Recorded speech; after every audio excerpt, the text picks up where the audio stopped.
As a student of Bachelor of Science in Entrepreneurship program at Polytechnic University of the Philippines, our curiosity has been piqued regarding to the state of education in the field of science and technology here in the Philippines. In our quest to conduct a research on this topic, we were very fortunate to connect with Mr. Jonathan Lasagna, a professional and gracious teacher from the Judge Feliciano High School, who has kindly agreed to participate in an interview regarding this matter.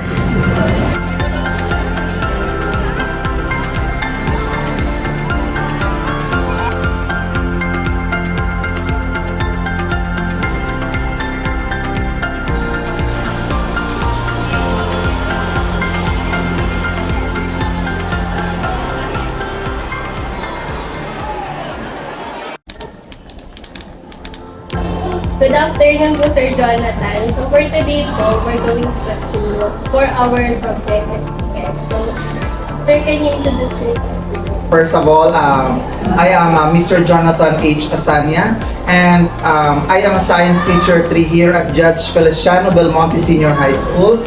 And aside from that, I am the science club advisor. And I'm teaching at this institution for almost 10 years now.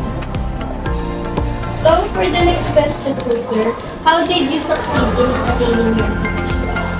So as a teacher, it needs balance of time, hard work, dedication, and passion.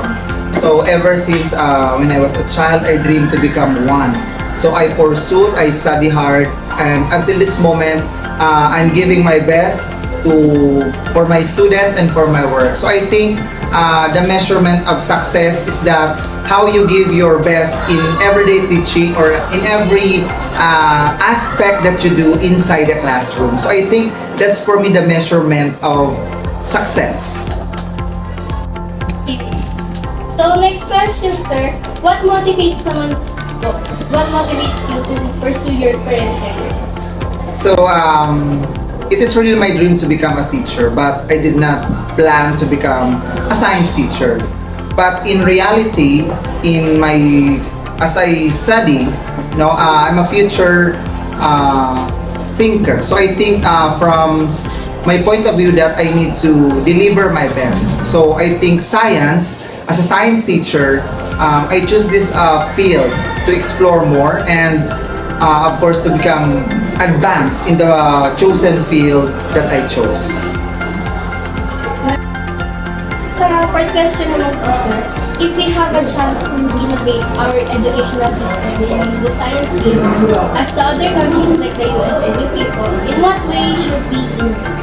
I think first we need upgrade the abilities, the skills of teachers in terms of scientific knowledge, because there are some teachers, especially in science, that lacks in manipulating laboratory apparatuses. So I think we should focus first on the program that needs to be advanced in terms of teaching the methodologies of the teachers in relaying the concept of science, and of course in implementing the curriculum in science education. Do you think naman po, Sir, that we are ready enough to innovate our educational system in the science field? Yes, I think we are ready enough. If the government focuses its program to the advancement of teachers, I think we can do that. Thank you. So, for the fifth question po, Sir, how is the Philippines addressing challenges naman po when it comes to science literacy and access to quality education, particularly in rural and remote areas? So it is a problem that we must address this concern, especially to these far-flung places in the Philippines, that our education must be intensified because they need this kind of chance and opportunities to improve themselves. So as part of that, I think the government, the Department of Education itself, gives its best to support the teachers, the institution, in terms of programs, in terms of supplies in materials, whether it could be in curriculum, support the teacher, and of course, the basic needs that the students will be utilizing in their educational journey. What are some examples of successful science-focused startups or innovation emerging from the Philippines, and how are they impacting science education and the local scientific community? Yes, so we have special trainings for science, like the robotics, like laboratory-made instructions for students, especially these students who love science, of course. So we focus our efforts to these students so that if they compete internationally, they can gauge to the skills of students, especially in Japan or in America. So we advance our training for these students so that they can maximize their skills in terms of scientific discovery. Next po, how is the Philippines addressing the science education divide, particularly in terms of access to quality science education resources, affordability, and the quality of STEM programs and services? The Department of Education partnered with the different private institutions so that we can tie up with a program that these students needed to advance on their skills. So we are partnering with private institutions with the best technology so that we can offer something for our students. So that could be utilized, that could be used, that could be manipulated by students, especially in laboratories and of course in inside the classrooms. Do you believe naman po sir that providing abundant program and scholarship opportunities for STEM students will instill the confidence needed for them to pursue their careers in science technology fields in their college years? Yes, so it's very important that we help these students in need by providing scholarships, no? So by giving them opportunity to study, especially in the field of science, they can help to improve not only themselves but the community where they belong, and of course by providing scholarship to them, so their mind will focus that they should give back, to especially to our country because the country supported them in their education. Have you thought po about seeking an opportunity in another country, and why not? So as of this moment, I don't have plans to go abroad to work as a teacher because I think I am much more needed here in the country, in the Philippines. So I want to serve the Filipino people. I want to serve the students here in the Philippines so that I can let them dream that the future is good. They have a better future so that we can produce productive citizens in our country. Now, what in your view are some of the very exciting or promising advances taking place in science? Okay, so first of course, the teacher must be promoted, because so that he can also advance his career as a professional. So I think that you are not going to become a classroom teacher forever.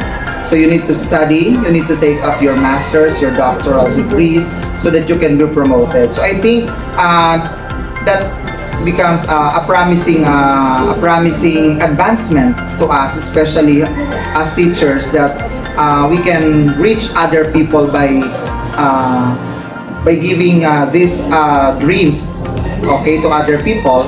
Aside from that, it interests us to explore our capabilities. So, ayan po sir, since you mentioned technology na rin po, can you give us some examples of successful technology startups or innovations emerging from the Philippines, and how are they impacting the local economy and society? So we have partnered with different NGOs like Rotary that provides technology and support to our students and also with the teachers. So I think that is one of the best partnership that we have because we can deliver our lessons well to our students so they become a productive member of our society. Last question, sir. How is the Philippines addressing the digital divide, particularly in terms of internet access, affordability, and quality of service?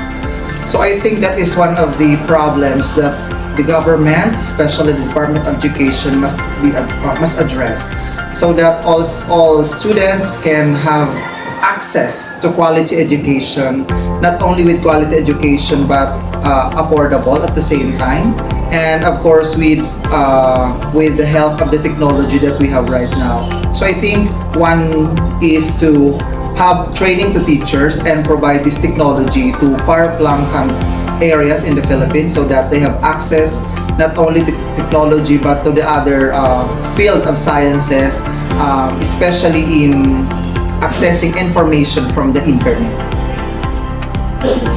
For the last question, sir, we have what advice would you give to aspiring individuals entering the same field? Okay, so it is really my dream to inspire my students through my online campaign, #LoveKaniSergio. So I'm encouraging my students, other people to enter the field of teaching, because this is a very fulfilling job.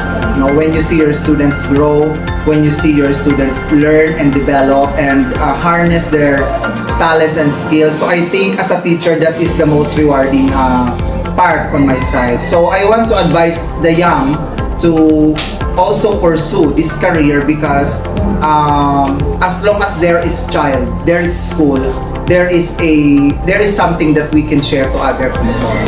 So I think by being a teacher, you are influencing not only one life, but also the lives of future generations to come.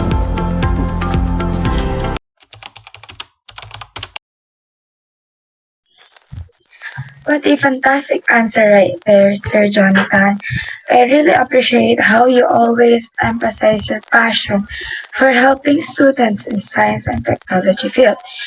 Um, as a science teacher and advisor for the science club in your school, you mentioned some exciting projects you're involved in, like teaming up with some NGOs such as Rotary to provide technology support for students and teachers. This partnership has resulted in improved teaching methods and increased student productivity. I also noticed your focus on training programs to enhance student skills with the aim of preparing them for international competitions.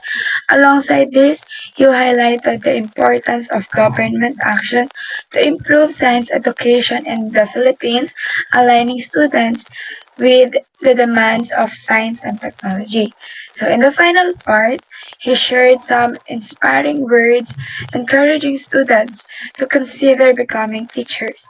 He pointed out that teaching is a very fulfilling job despite facing challenges like how low the teacher wages in the Philippines. He remains dedicated to teaching here in our country. I hope he keeps inspiring current and future students to chase their dreams, explore science, and continue to inspire students through his online campaign, which is the #LabKaniSergio. As a former student of Sir Jonathan, I have always admired him as a teacher. From the way that he thinks, the way that he teach, and the way that he inspire his students and other people, alam kong hindi kami nagkamali na siya yung pinili namin na interviewin for our STS subject. Because I know from the start na he will give everyone information in the science field that could probably help us in the future. One of the things that I have liked when we are recording this interview with him is that his advice when he mentioned his advocacy campaign, #LoveKaniSergio, because ever since I became his student, I have already seen and I have already experienced, or I have been in his journey in this advocacy. And this campaign, have encouraged me and other students, and also this campaign made me love and made me have fun in learning science. Interviewing him for this, I agree with his answers, and yung kaalaman ko, kaalaman namin ng groupmates ko when it comes to science and other things that we have questioned him is mas lumawak pa. So with this interview, not only it was fun behind the scenes, but it was also fun that we have learned something from an expert in the science field. That's all. Thank you. Hey. Interviewing Sir Jonathan was a amazing and great experience na ginawa namin this time. Because nakikita mo talaga na gusto niya yung ginagawa niya, dedicated siya when it comes to teaching, especially science. Nabanggit niya na hindi talaga science field ang gusto niya, which is gusto niya lang magturo, pero napunta siya sa science field and nagustuhan niya din ito. And sabi niya din doon na parang gusto niyang mag-inspire sa mga kabataan na i-pursue kung ano yung gusto nila, especially in the science field. Meron nga siyang campaign na yung hashtag Love Ka ni Sergio. Yung campaign na yun kung saan pinapakita niya kung paano siya nag-inspire or paano niya binigyan ng inspiration yung ibang estudyante para maging masaya yung pag-aaral nila. And gustong gusto ko yung answer niya when it comes sa mga technology and sciences, especially nung sinabi niyang gusto niya pang matutunan ng iba yung paggamit ng science, technology, and apparatus para magbigay ng information and knowledge sa mga gustong mag-pursue ng science. And dun pa lang parang napaisip ako na yung mga science field pala is malaki or mataas yung chance nila or madaming opportunities for them in the field. And parang mas mataas yung opportunity na magkaroon sila ng work. For example, sa mga nurse, yung Philippines, di ba, maraming nurse na nagpupursue ng nurse kasi maganda yung education. At the same time, malaki yung sahod sa ibang bansa. So sana yung government natin na mabigyan yun ng action na para hindi na kailangan umalis ng ibang mga nagme-medical field para lang kumita sila or mabawi nila yung nagastos nila sa pag-aaral. As I observed sa interview namin with Sir Jonathan, he answered very well even though some of the questions we've asked is on the spot. Like sinasabi lang namin sa kanya na, "Sir, may additional questions po kami." Then he just nodded. So ang galing lang kasi even though it's on the spot, nasasagot niya pa rin na maayos with a very clear answer. During our interview as a group, we prepared follow-up questions talaga but hindi na namin na itatanong kasi nasasagot niya na first question pa lang. Before we interview him, I noticed na most of the students in his school is kilala siya. So I assume that he is indeed the great teacher. And upon hearing his answers to our questions, we can say na pinag-iisipan niya talaga. Hindi niya daw ineme-eme, he's not answering our questions for fun or for entertainment only. He's answering it with love and passion. Kumbaga, he's taking it seriously. I remembered when we asked him about success, I admired him because he really knows what he wants. From his childhood, he wants to be, he really wants to be a teacher. And somehow I envy him because up until now that I'm a college student, I still don't know what I want. I still don't know kung ano yung magiging future ko. I also admired him because teaching is his passion na mostly minamalit sila. Also, from our questions regarding sa issues here in Philippines, I can say that he's aware that there are several issues occur here in Philippines in the field of science. I also like how he answers our questions. Pinag-iisipan niya talaga. He's sensitive. Iniisip niya kung may ma-offend ba. So at the end of our interview, I also like how Sir Jonathan wants to inspire his student. He's willing to share his knowledge. He's willing to help us in this interview. At first, nahihiya pa nga kami to ask him a favor, but when we met him, I can say, or we can feel that he is genuinely wants to help us. So I just want to thank Sir Jonathan for helping us and joining us in this interview.